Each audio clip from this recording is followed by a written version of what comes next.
Man saves tiny pups, but then realizes they're definitely not dogs.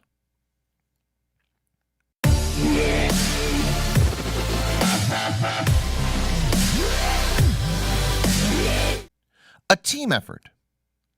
He was cleaning up the neighborhood in a group effort to rid the mess that had accumulated around the community when he finds little black puppies, cold and abandoned, in a pile of rubbish.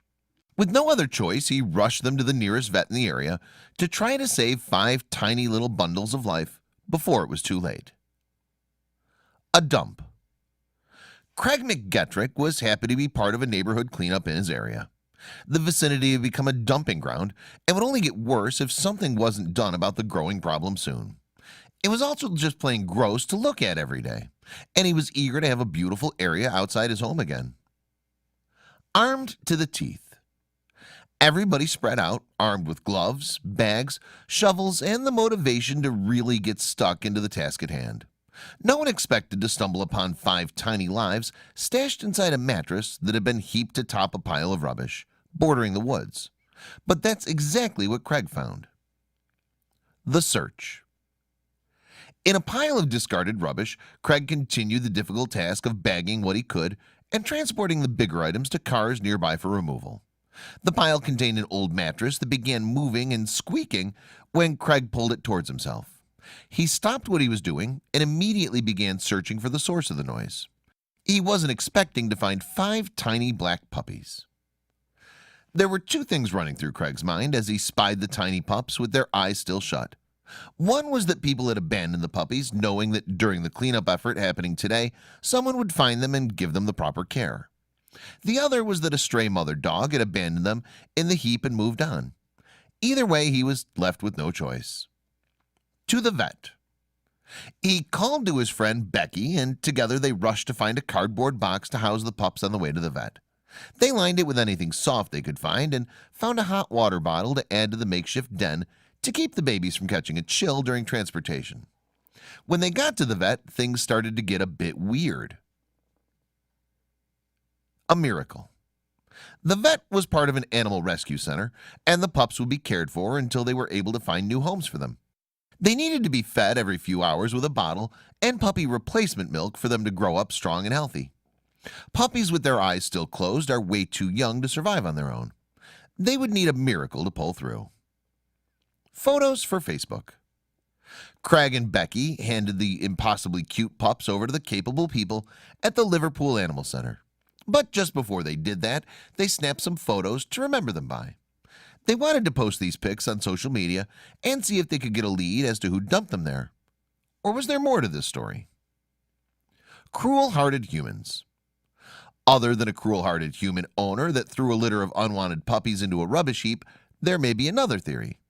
It crossed Craig's mind. Perhaps, and it was unlikely in this neighborhood, but just perhaps, a stray mother dog had given birth in that mattress. What they found out on Facebook wasn't what they expected. Instead of offers of good homes for the pups, people started saying some pretty strange things. A keen eye for details. When a keen-eyed Facebook user had seen the photos of the adorable puppies on Facebook, she took a double take. She didn't want to cause a stir if she wasn't right, so she carefully checked her information. What immediately stood out were the little creatures' snouts. But there was another telltale sign that these weren't puppies at all. An explosion of activity. Suddenly, Craig's Facebook post exploded with people starting to speculate as to what the puppies could be. Hundreds of posts came through in minutes, flooding the post with speculation and doubt. Anything and everything seemed to be fair game in the contest of what baby is it? Some of the suggestions will astonish you. Everyone has an opinion. The general public seemed to think they were not pups at all. In fact, one commenter was completely sure they were something else entirely. There were specific details that led people to believe that puppies they were not. For one was the long noses in the particular picture. Sure, it could be that some dogs have long noses, almost like baby raccoons, but there were other strange things too.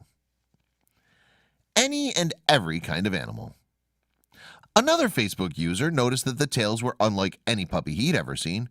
They were very long, almost half the length of the puppies' little bodies.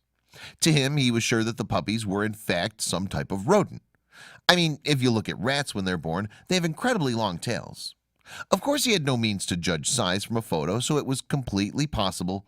Still, something wasn't adding up. Finally, a breakthrough. Posting the pictures online seemed to be getting them nowhere. Everything was speculation and guesswork. Their initial reason for posting online was simply to see if they could find where the puppies came from, and in the best case scenario, to see if they could secure wonderful forever homes for the abandoned fur babies. But one comment took them by surprise. Running out of time. The information they received in a direct message was something that sent shockwaves through them.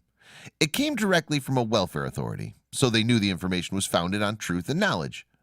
One thing was for certain now.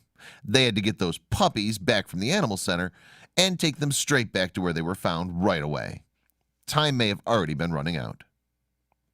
Not dogs at all. The founder of the National Fox Welfare Authority, Martin Hemington, contacted Becky via Facebook and told her that the pups they had mistaken for dogs were in fact not dogs at all. They were very young foxes. Obviously, no one was going to claim fox babies, so the only option was to put them back where they were found and hope that mom came back to feed them. There was one problem, though. The home was gone. The rubbish pile containing mom's fox den for her cubs had already been removed as the cleanup continued, and there was no way to put them where they'd once been. The experts would need to be called in. Once again, they were put in contact with the National Fox Welfare Authority, who were happy to help. The Foxman. Paul McDonald, a local rescuer with the Freshfields Animal Rescue, was called in by Hemington to assist with the release of the cubs. He had some surprising advice about baby foxes. Fox cubs don't initially look like foxes when they're cubs, so it's common for people to mistake them for dog puppies, said Paul McDonald, also known as the Foxman. They're brown in color as opposed to the red ginger color of adults. And he explained how it was that they got to be found all alone under a mattress too. Vixens leave their cubs all the time whilst they're in the den, and as they get older they'll begin to explore their surroundings more and more, and become less dependent on mom as they get older, McDonald said. Because the pups were newborns, they'd have to find their mother. That was their #1 priority. No milk. Even if it meant not feeding them. It had been a busy day for the 5 tiny canines, and by now they were surely very hungry. There was no puppy milk to feed them, and in this instance, it wasn't actually a bad thing, because McDonald had a clever trick up his sleeve to reunite the mother with babies again. Hungry babies. I didn't give the cubs any milk in order for them to be hungry, so they'd cry out and call for their mom, which they did, McDonald said. I put them around the same place where they were found, as I knew the mom would be looking for them, and she'd be checking the place she last had them. It would be a tense waiting game, watching to see if mom would return. A waiting game. It was 4 o'clock when McDonald finally got to the kit's den site. The mattress may have been gone, but mom would have a backup den nearby. So he gently put the cardboard box on the ground and left them just like that, with only a hot water bottle to keep them warm while everyone waited. Couldn't wait. A long hour took forever to pass before they finally caught a glimpse of a slinky mother fox coming to investigate the box on the ground. She just couldn't stay away from the cries of her young babies calling for her. She checked inside and then firmly gripped one cub by its neck and took it away with her. But she didn't come back. All gone. For another few hours, McDonald waited patiently. He knew exactly what had happened. I believe once she'd picked the first one up and knew the others were safe in the box, she waited until it got dark to get the rest, as she must not have felt safe moving the cubs in daylight, McDonald said. Sure enough, as the sun lost its hold on the world, she returned for another and then another until they were all back where they belonged. A happy ending. By 7 o'clock, the vixen had taken every single one of her babies. Paul texted me a photo of the empty box, Hemington wrote on Facebook. All through this, I was letting Becky and Craig know, and everyone was so pleased that the cubs were back where they belonged, with Mum. McDonald, too, couldn't be happier with the resolution. The best rescue. It made me feel ecstatic that the cubs went back to their mom, as it would have been a tragedy not only for the cubs not being brought up by their mother, but for the mother to lose her cubs, McDonald said. This is without a doubt the best kind of rescue in my line of work, when nature's allowed to take its own course.